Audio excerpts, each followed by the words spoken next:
Hey, this is Dan Scott from Grand Slam Ministries and the Dan Scott Show podcast, and you are listening to the world-famous podcast, Talking About Radio with John Leslie. You're about to hear one of the most fascinating podcasts available on the internet today. Listen in now as host John Leslie and his dynamic guests are talking about radio. Thank you very much, John Morgan. John is the host of the podcast Grasshopper Notes, and you can find Grasshopper Notes anywhere that you get your podcasts.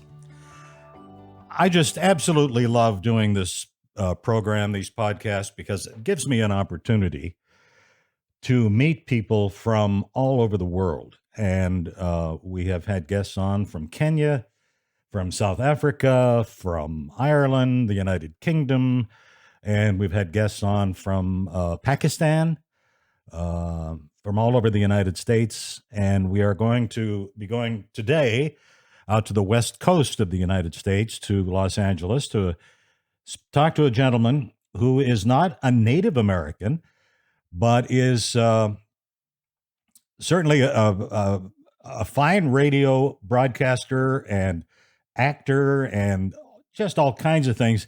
And I'm curious to get him on the air. His name is Raj. Now, Raj, please forgive me if I don't get it just right. Raj Rao. Yes. Is it close? I mean,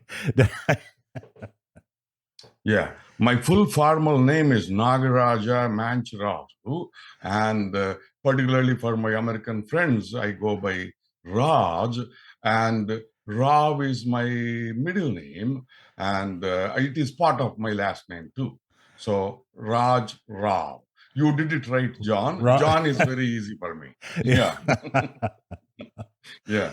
Now, Raj, how long have you were born in India? Is that correct? Yes, sir. In what part of India? It is the middle part of India, and it is that time it was one big state called Andhra Pradesh. Andhra. Andhra also means language of Telugu. As you know, India is very, very, very diverse, and Telugu is a language which is spoken in the state where I was born. Now it is split into two states. That's why I'm telling you all this. So today it is Andhra Pradesh, and previously it was all one state. Today they have another state called Telangana. So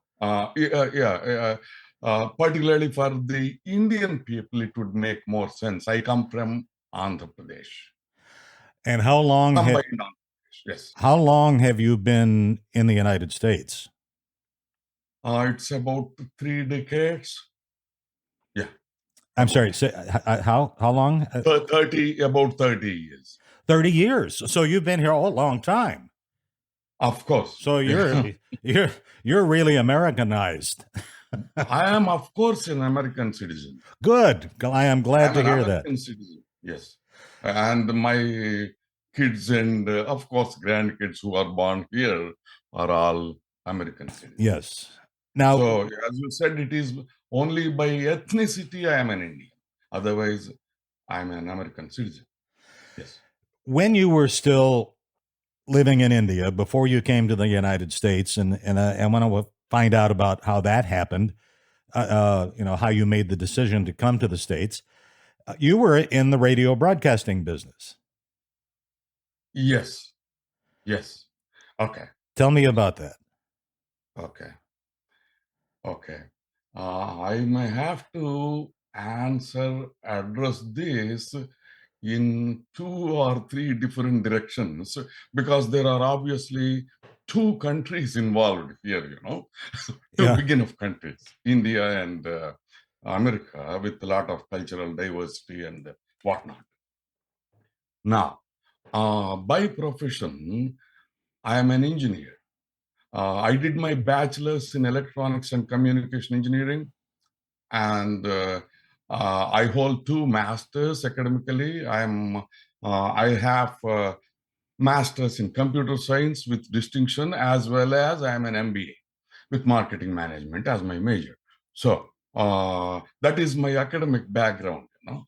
So by profession, I am a software engineer, computer engineer, software engineer. And the artistic life and the radio, this is another dimension in my life. And I will go into that. Essentially, it was sort of a conflict between the high paying as well as very engaging software profession. Literally, I was a rocket scientist. Literally. Oh. Okay. I worked in India, they call it NRSA, and here it is NASA. I worked in NASA with the NASA satellites. So you can understand what level of energy we have to put into that, and what level of effort we have to put into that, and Sure. dedication we have to put into that. With that, I had the passion. By profession, I am an engineer. By passion, I am an actor. By passion. So passion dominates as a human being. So even if I work for 16 hours a day, I spend a couple of hours to do a radio show or a TV show, or at least some dubbing. Somebody else acted in a film. That is how I was spending a lot of time. And of course, I was enjoying too. Yeah. There are many sayings and whatnot, as you know. Keep yourself as busy as possible. So there were many days where I did not at all sleep, both for the satellites as well as for the radio shows. That is how. Now,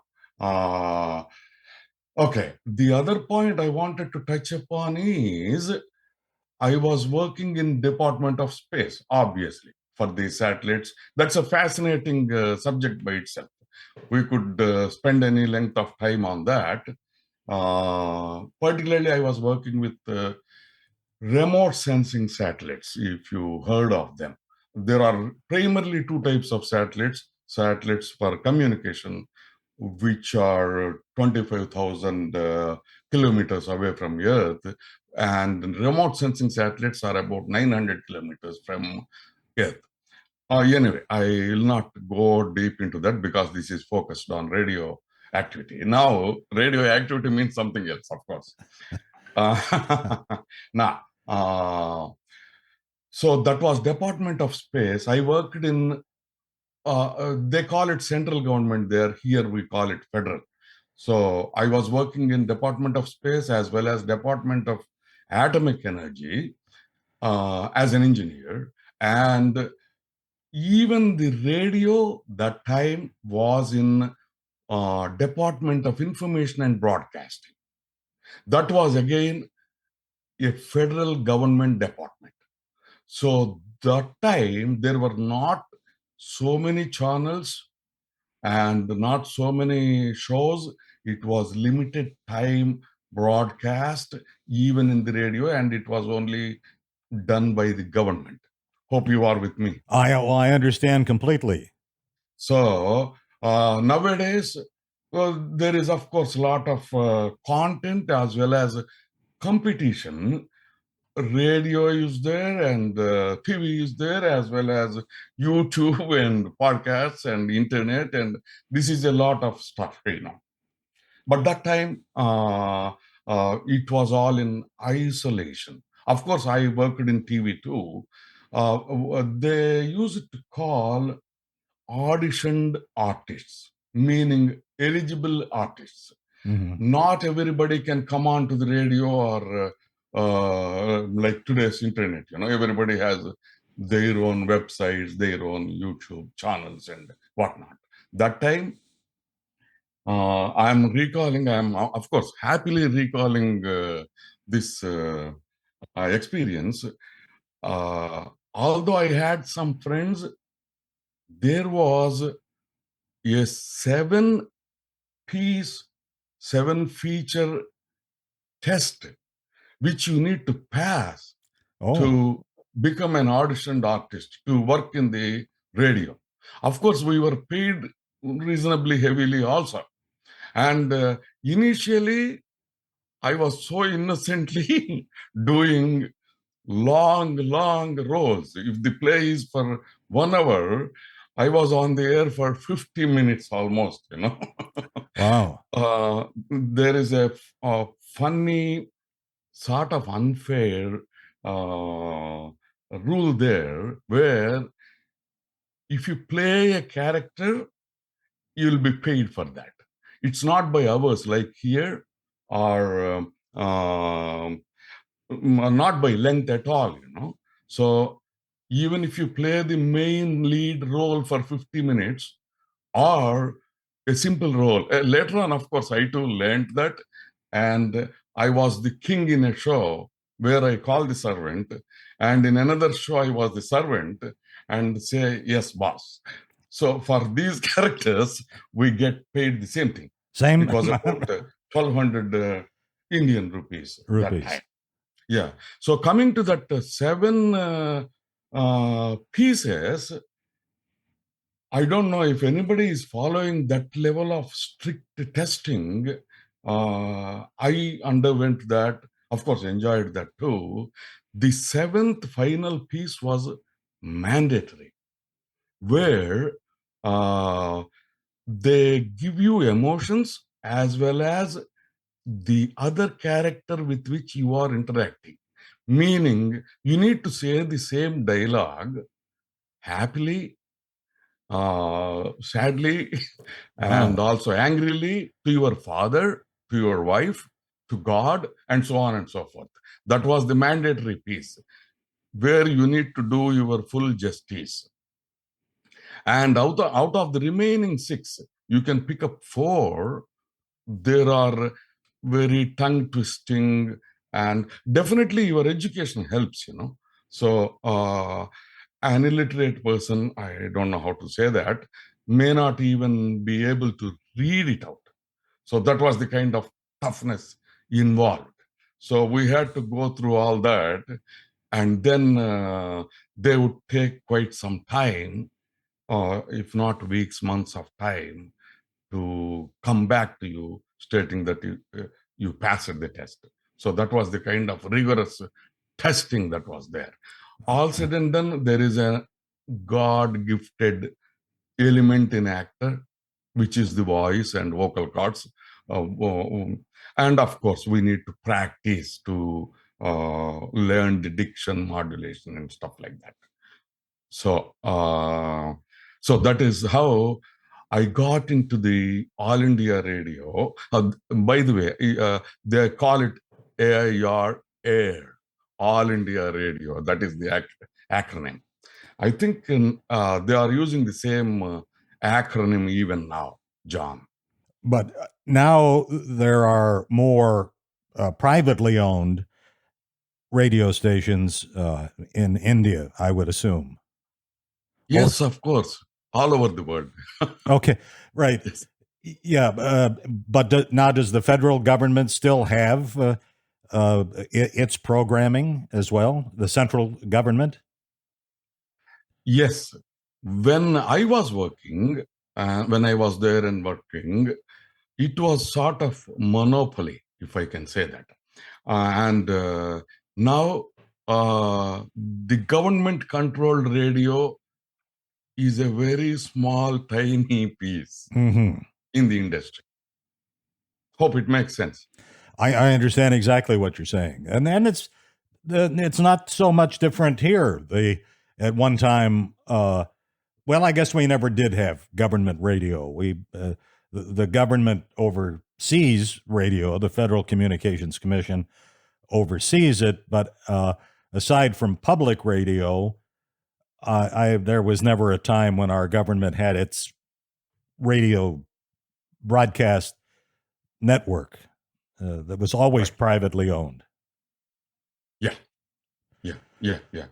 That way, I think irrespective of India or America, all over the world, there were very few radio broadcasting stations, And now there are umpteen number of stations, not only broadcasting, there are so-called stations on internet and Sure. YouTube too. Yeah, absolutely. Yeah. So I don't know, it's a big topic for us to discuss and analyze, meaning there is a lot of lack of control, as well as too much of content, too much of content. I mean, all that may not be quality content. Exactly right. There's a tremendous lack of quality. There you go. There you go. It's interesting. Now here I'm fascinated by the testing that you had to go through in order to qualify to be on the radio, to be an actor on the radio. Yeah. And so now we fast forward to today, to 30 years or more from that time. Yes. And anybody, you don't have to have any experience. You don't have to, anybody can get on. Yeah. It kind of tarnishes the profession. There you go. There is no reservoir. There's nobody these days, I don't think, in the United States saying, I want to be on the radio. Those days are gone. Now, because the pay is terrible nowadays on radio. Yeah. And so the people say, well, if I'm going to do this, I'm just going to start my own podcast, or I'm going to start my own online radio station. And do you know how many podcasts? I've mentioned this on the air before. Do you know how many podcast units, actual podcasts there are available to listen to today on the internet? 47 million. Oh, I expected in millions, but 47 million is a big number. Yes, it is. Yeah. And 46.5 million of those people have never done a podcast before, or have ever done any communications before. I am so interested. I'm so fascinated by the testing that you were describing, that you had to go. It was 7. There were 7 components. Yes. That you had to pass. Yes. Were there a lot of people hoping to get those positions, or were there not so many? I mean, when you went in to take the test, did you the different parts of the test, were there a lot of people there doing it, or did you just have your own time at that point, or was the room full of people? There were, of course, many, but there was a cultural, there is, of course, a cultural drift, technological drift, so on and so forth. Mm-hmm. Now, those days, as you already mentioned, John, people themselves were careful, sincere, I don't know how to term it. So not everybody was attempting. Hope you understand that. So people were understanding their own capabilities also. If I cannot read a paper properly, I'm not an eligible actor. Mm-hmm. Okay. So that's a kind of understanding. I don't know. We are, of course, on the air, and we should not comment. Everybody must be given a chance. Of course, that is a valid thing that should happen in the world. But at the same time, it should be controlled too. The lack of quality. Right. Exactly. Right. So, of course, everybody was interested in money, and all said and done, as we know, this is not only money. This is a fascination. It's a sort of a purpose of life, and also passion, enjoyment, excitement, and whatnot. It's not merely money. That is the reason why people get attracted. People come in big numbers on one hand, but culturally they were also sincere and inhibitious. That is how, and some people did not even have the knowledge of how to approach that time. Mm-hmm. Now, of course, I myself am a computer scientist and a software engineer. The computers have come into your bedrooms, bathrooms, and pockets and whatnot. So, with a smartphone, irrespective of your capabilities, skills, education, you can start a radio channel. That's it. So that time it was a technologically different situation, culturally different situation. That's what I was coming to. So there were not many from that perspective, but they were all very strong artists. So you were competing with real strong artists. It's not riffraff. I see. Yeah. Well, the best always, regardless of what the occupation is, the best usually rides to the top, whether it be a rocket scientist or an instructor. You always want the best in everything. Right. The best people selected. Okay, I'm going to Raj, I'd like to take a quick break here. And when I get back, or when we get, it's only going to be about a minute long, and then we'll be back. And I want to talk a little bit more about some of the things you did on the radio in India, and I want to find out too about your moving to the United States and what brought you here and so on. We'll do that in just 1 minute. Toyota makes electric as easy as Easy as 1, 2, 3. Simple as do, re, mi, ABC. 1, 2, 3, baby, you and me. ABC. Easy as 1, 2, 3. Simple as do, re, mi. all the fun of electric made easy. Baby, you and me. The first ever BZ4X. Toyota. Let's go places. At Jersey Mike's, they slice your order fresh right in front of you. And let me tell you, watching that can send a rush of emotions through a person.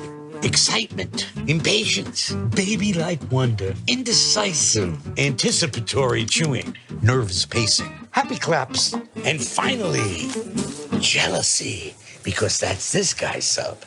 I should order one. Good idea. Sliced right in front of you. It's a Jersey Mike's thing. A sub above. Hi, this is Werner from Western Radio, all the way from Krugersdorp in sunny South Africa. You're listening to the world-famous podcast, Talking About Radio with John Leslie. Raj Rao is our guest. He is in Los Angeles, California. And we were talking about, prior to our break, we were talking about his time on the radio in India before moving to the United States 30 years ago. What type of programming, here in the United States, we're used to thinking about disc jockeys, playing their music, or a sports talk show or a political talk show. And in years gone by, back in the 20s and 30s, when they talk about the golden era of radio, and I think we've had two golden eras of radio, back when we had actors actually doing radio programs. And then the second golden era is in the 60s and 70s, when we had all of the famous disc jockeys that spun the hits and had lots of fans and listeners. But Raj, what would a typical program be like on All India Radio? You said golden era. I liked it. We can go deep into that golden stuff. Yeah, there are so many other metals like iron, copper, silver, whatnot. Anyway.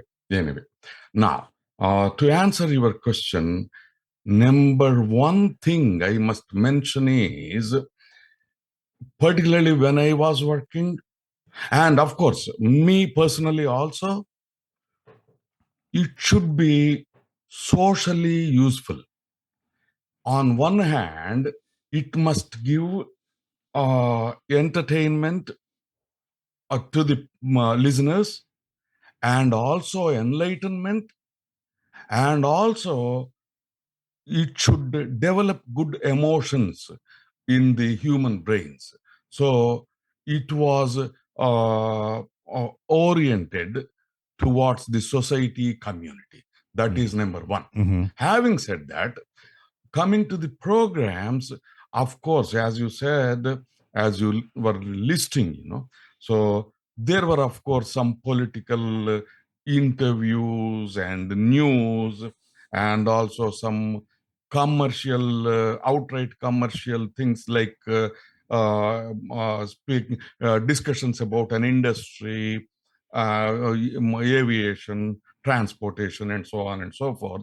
But primarily, I should say two directions. One is plays, playlets, dramas, and there too, mostly family-oriented dramas.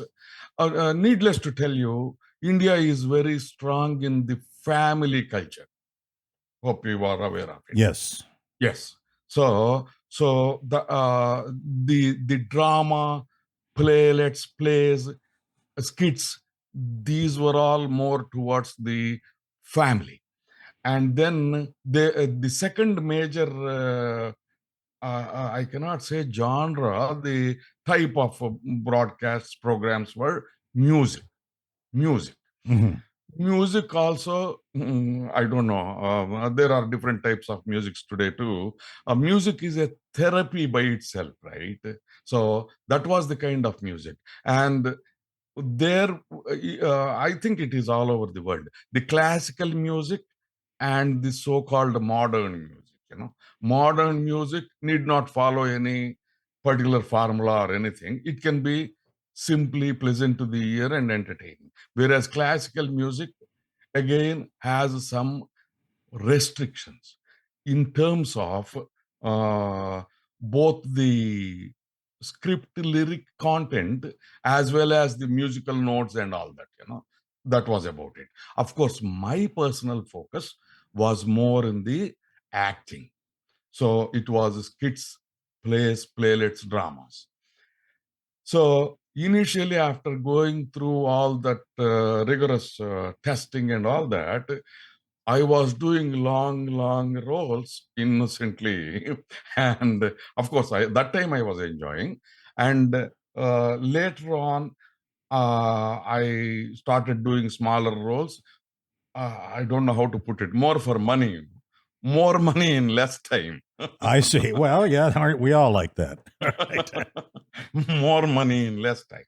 And then, with all my education and my analytical thinking, of course, I had a professor in my college, school time.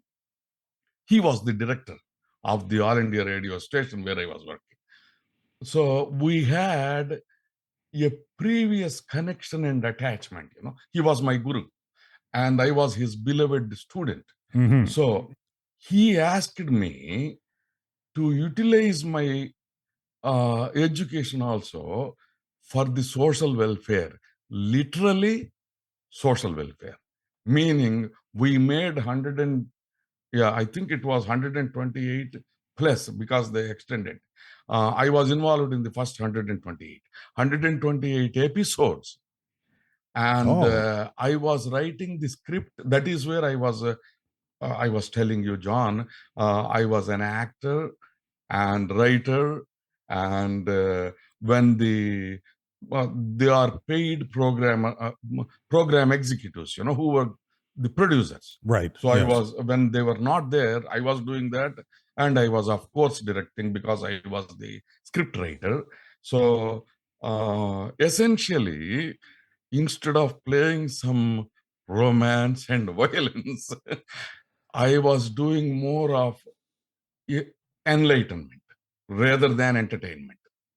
Of course, entertainment is embedded into that, but focus is on enlightenment. I did write scripts about Graham Bell, the telephone, and Mandela's theory, both in biology, technology, social sciences, history, and several other subjects. So it's a combination of education and art. Uh, are you with me? I am. Yes. Good. Yes. So that was a unique slot I worked in. So it's not merely commercial, where it is romance and violence.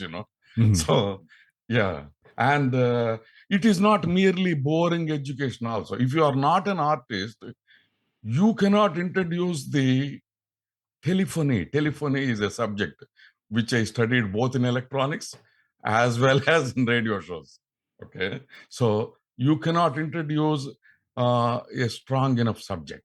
Even now, in fact, I am right now working on a script for a drama, stage drama.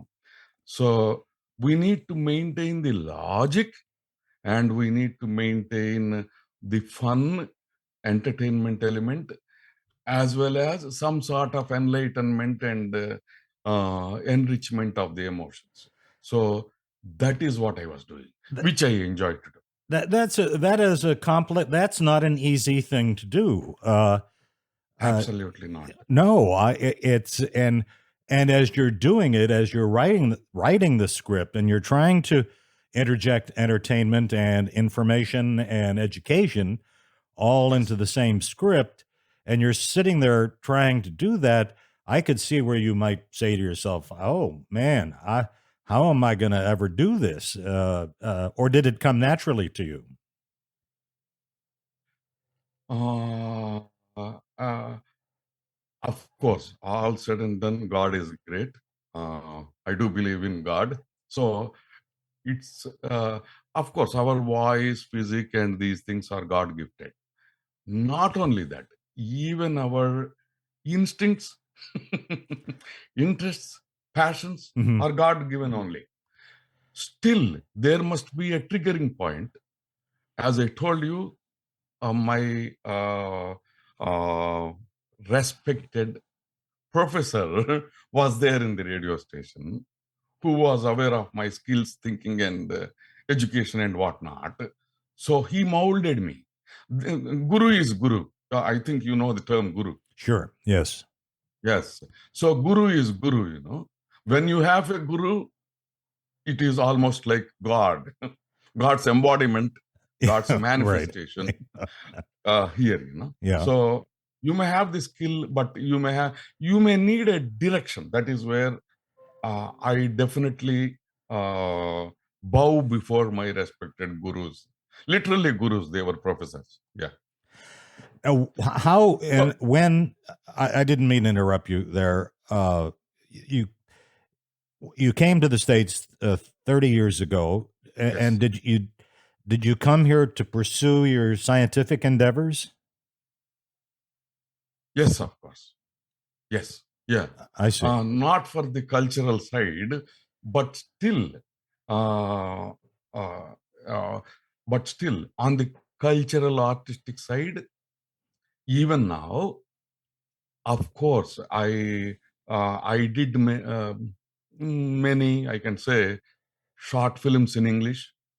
I myself wrote, directed, produced some short films, and I worked with my friends, which we can go deep into. We may need another podcast for that, anyways. And also, I am involved in many Indian associations. In fact, we are developing a drama for our next. There is a program in the first or second week of January. That's what we are working on. A stage show. My point is, this passion is something which cannot be killed as far as you are alive. Is my thinking. Yeah. So, although it is not commercial, or anything of that sort, and I definitely feel satisfied. And as I was mentioning, it is sort of purpose of life. When you are given a good voice by the God, as well as some education, it's the purpose of life to do it as a service to the society, community. So I pick up subjects like that to enrich the society, and I develop those scripts also. But okay, the thing is, I am to answer your question, I am in the American stream as well as in the Indian stream. And the Indians also are nowadays increasing in number. Compared to 2, 3 decades back, there are many, many Indians, as you know. So we are able to, all said and done, whatever you learned before your 10th year or max 15th year stays in your brain. There are many subjects, scientific subjects and proofs around that. So that I am able to pursue as well as the American stream. That is to answer your question. And I am getting a lot of satisfaction as well as I feel it as a purpose of life by doing this kind of service. To tell you, I don't know if you heard of LibriVox. Have you No, heard of? No. no. LibriVox was introduced to me by another co-professor of mine, and LibriVox.org, that is the website where I did more than 100 projects. Point is, I was definitely inspired by my friend who told me about this. Uh, there are many people in the world who are blind. They went blind. They are not born blind in the warfares and in accidents and so on and so forth. Now they are very affluent. They are highly educated, but they cannot read on their own. So we read the books.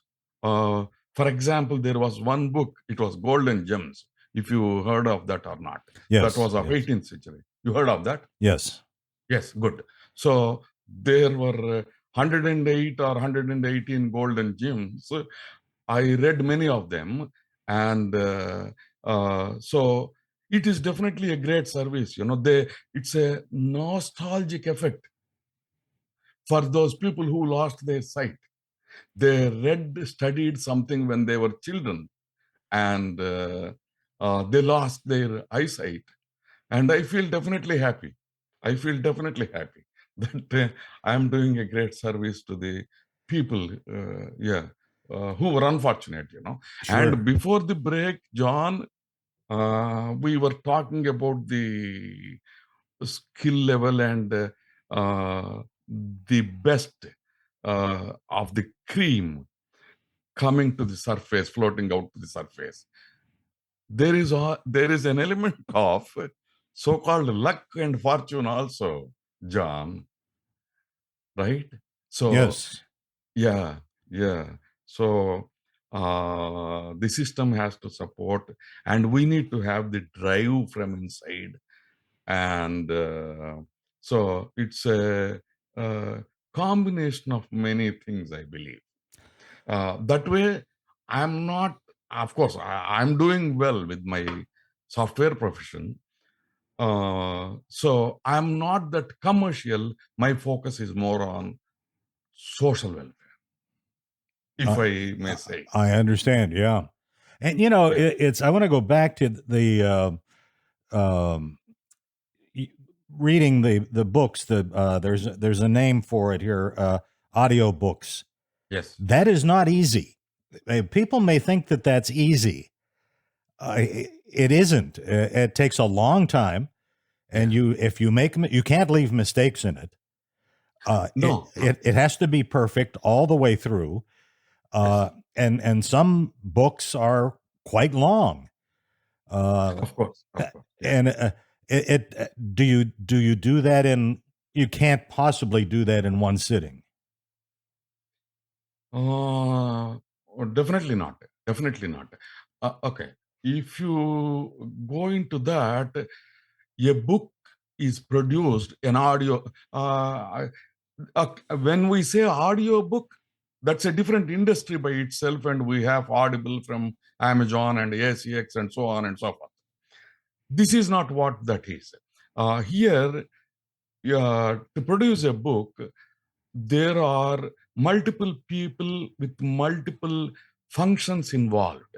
There is in fact, more than one coordinators and editors, and they call it proof listeners, like proof readers. Mhm. And I'm a narrator. My focus is on narration reading, Sure. So it's a team of this kind of different roles done by people living in different parts of the world. I worked in projects where the coordinator was in Australia, and they also have an admin to give you the correct rights, accesses, and if you are working on a part of the book, that is the part to be available to you whenever you are working on it, right? So they hope you know the term administration, Absolutely. system Sure. admins. Yeah. Yeah. That's So the several people, readers and listeners meaning proof listeners, who are all involved, need to be provided access. So that kind of guys were in Florida. You are in Florida. yes, I am. So yeah. And I was a reader in Los Angeles, and there were other people from Europe, Canada, African countries, whatnot.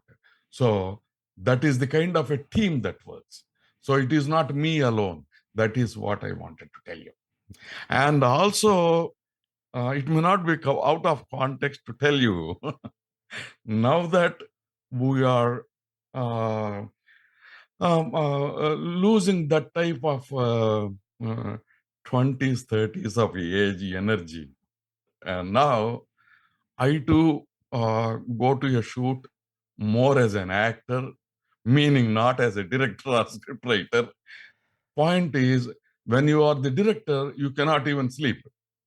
You will be thinking always about that character saying something, this Right. character saying something, all this stuff, But as an actor, I would simply follow the instructions of the director and probably the DOP. He'll tell us, turn a bit left side, turn a bit right side. You are done. there are a lot of people who think they're actors, and they're not. It is not an easy profession. I've thought about. I've had access just simply because of my positions in the broadcasting business. I've had small parts in about 4 motion pictures, but acting, as Tom Hanks once said, I get paid a lot of money for being somebody other than me. Exactly. Yes. Yeah. You need to put your feet in somebody else's shoes. Yes. And Yes. and you may not even like that person that Yes, very true. Yeah. Very true. All I right. faced those situations. Even in radio, I faced those situations. I Absolutely. did not like certain characters initially, not because of the characters, more by the theme and the script, the overall script. That may drive a different emotion into a particularly tender minds. I told you about the science and technology programs I did. They were geared more towards students, obviously. A 60-year-old person may not care about how the telephone was introduced. No. But for a student, these theories are useful, Sure. So a student's mind should not be corrupted, is my point. Particularly the tender boys and girls should not be corrupted with violence, and they'll pick up on their own. The violence, romance, one need not teach. Well, Raj, I have one more break I've got to take here as we get close to the end of our time. Yes. But I want to take another quick break, and we'll be back in 1 minute. Sure. We're not your average airline, and we wouldn't have it any other way. We do everything differently on purpose, for one purpose. You. You're the reason we fly to 99 destinations, and why we don't charge you fees to change your flight or check 2 bags. You. Over 130 million of you chose to fly Southwest last year. That's what matters most to us. Feeling hungry, grab a snack. Caribbean food delight. Jamaican patties, slide and plate. Caribbean food delight. Taste the difference. Caribbean food delight. Grab a patty, take a bite. Caribbean food delight. Quick and easy, grab a patty, take a bite. Caribbean food delights. Oh yeah. This is Angela Walker in London, former BBC journalist and now host of the podcast Angela Walker in Conversation, and you're listening to the world-famous podcast Talking About Radio with John Leslie. Raj Rao in Los Angeles, California, is our guest. He is an Indian by birth. He is an American citizen, has been here in the United States now for 3 decades. He is the only rocket scientist actor that I have ever met. I don't think there are many of your colleagues that are have 2 such diverse interests. We have this picture in our minds of scientists, and that they're a pretty, if I can use an American term, a pretty stuffy bunch. The picture that we have of them is that they sit around with their nerdy pens in their pocket, and but here you are, not only deeply involved in the major sciences of Earth, but you have this passion for drama and for entertaining people. And we were talking yesterday. My guest on my program yesterday is in Hollywood, and he's on stage with some of the biggest national television programs, and he and I were discussing that there is no greater feeling that one gets when you get a positive reaction from your audience, or that you can make people's emotions respond to what you're saying, particularly in the case of laughter. If I'm standing in front of 20,000 people and I say something and they all react and they all laugh, it's like taking drugs. It's like oxygen. I mean, there's no greater feeling than entertaining other people. And I'm sure you would agree with that. Absolutely. By the way, that is resonate. The term is resonate. Resonance. If you resonate with me, that is the ultimate feeling. It is a synergic effect, So if Raj and John are on the same emotional level, that is the ultimate thing we could achieve as human beings, particularly when you have a brain and mind. So it is resonance. When people resonate with you, the audience, that is the ultimate feeling. There is nothing else we can achieve, I believe, more than that. I have had many opportunities over the years to be a speaker at various events, and at some universities and colleges, and just entertainment events and fundraising events. And somebody gave me a piece of advice once, and that was that if you think you're doing really well, if your audience is reacting positively to what you're doing, when you start hearing car keys being taken out of somebody's pocket, it's time to wind it up. They're ready to go. So I always listen for car keys rattling. And when I hear that, I say, well, thank you very much for having me. It was a pleasure being here. Of course, of course. Yeah, yeah, yeah. Of course, similar to the choice of actors, artists, a choice of audience also may be important. I don't know. This is a thought you triggered in my mind. So, and in general, I think the human beings are designed like that, meaning we get attracted to the uh, wronger side. I'm calling it wronger side rather than the right side, wrong side. Right. Yeah. So there may be many things where the audience, the common man may get attracted, but we need to be careful as artists to drive that social spirit, community spirit also is important, is what I am personally thinking. When you are paid, you need to do whatever the director says. Sure. Absolutely. Absolutely. But at the same time, if you are doing something on your own, at least money is money. We all need money, and no fool would say no to money today, particularly. So when you are paid heavily, you should right. do whatever they ask you to do. Of course, I cannot compete with respected Tom Hanks or Tom Cruise here. Right. That's a different story. Well, I'm happy for you that you have an outlet to vent your creative skills. Yeah. It's a terrible thing to have to hold that in and not be able to release those energies. True.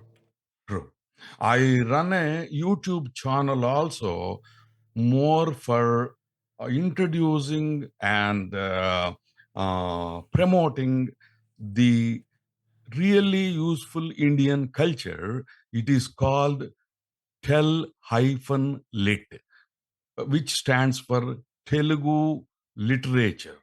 Tel for Telugu, that is my mother tongue, and lit for literature. Tel-Lit. So through that, of course, we mostly produce in Telugu, but we provide some English subtitles also. We have more than 100 videos there, and it is again, it is not too commercial or anything. It is more to introduce and promote the ancient Indian culture and some fascinating facts. Would you spell that for me, please? Is it TEL hyphen? LIT. I'm sorry. TEL LIT.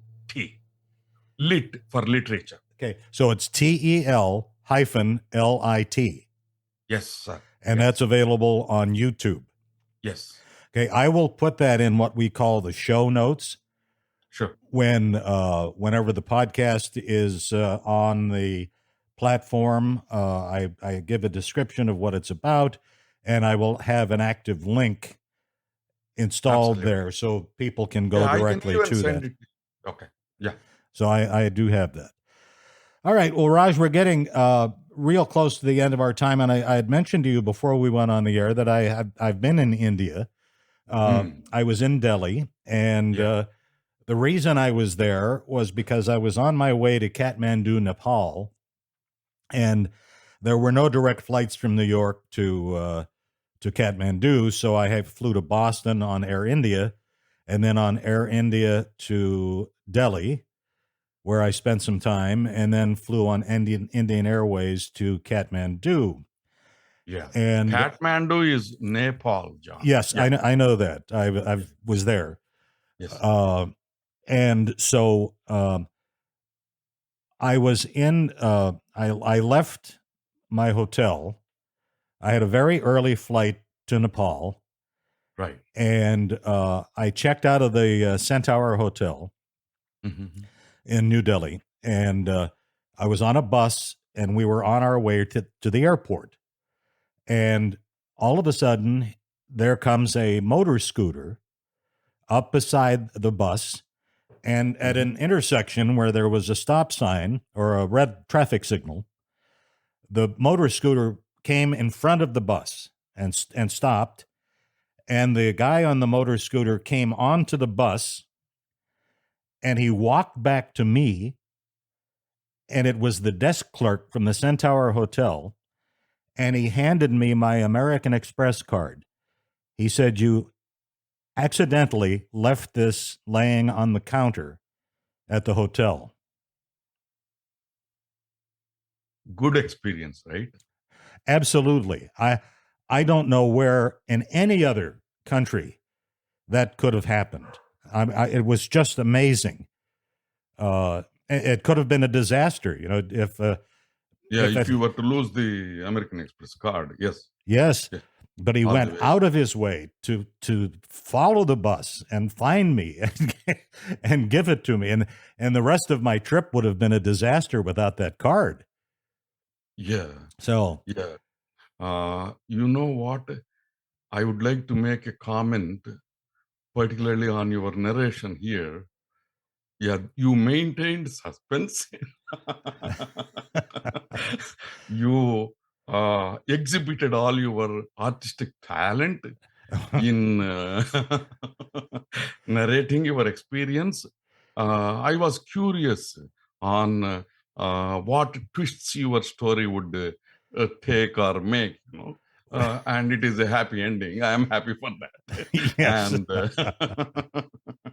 now, in addition to my admiration and appreciation for all your podcasts, I would also see a great artist in you. So I am resonating with you. Oh, thank you. And I'm resonating with you as well, Raj. Yes. It has been a pleasure. I just am so eager to meet people who have such worldly experiences and associated with the broadcasting business. And you're kind of a special guy. You're a rocket scientist. You, at your own admission, you don't meet those every day. The old joke, it ain't rocket science unless you're a rocket scientist. Well said. Yes. Yeah. So when are you coming here, John? To Los Angeles. Yeah. It is not on my schedule at the moment, but it could happen at any time. I never know where I'm going to be next week. Oh, So- yeah. I keep coming to Orlando for IBM conferences, etc. almost once a year. Probably when I come there, probably we could even meet That would- in person and spend some time That without would be great. any inhibitions of going on to the air or anything. We can spend time, discuss things, and analyze things. That and would do be great. whatever That would we be could. great. So you are employed by IBM? No. We use their tools, software tools, and stuff like that. And there are many developments that go on in IBM. They are all presented in their annual conferences. Mostly, I keep attending them. I see. Okay. The reason I was curious was because for many years I lived in upstate New York in the town where IBM was founded, in Endicott, New York, by Mr. Watson, and so that was where the original IBM plant was, and so now it's that unfortunately that original facility doesn't even exist anymore. Of course. It's all history. Well, Raj, we're all out of time. I thank you so much for taking the opportunity, taking the time out of your schedule to Grady talk with us. Booch, he is a fellow in IBM. He was my guru. I met him. It was an exciting meeting also. And that's a different subject. It is object-oriented analysis and design. That is one of my expertise areas. And he was the one who started that. Grady Booch. That's a very senior, respected person. Yes. Okay. I recalled him. Thank you. Thank you, Raj. Thanks for being on our program.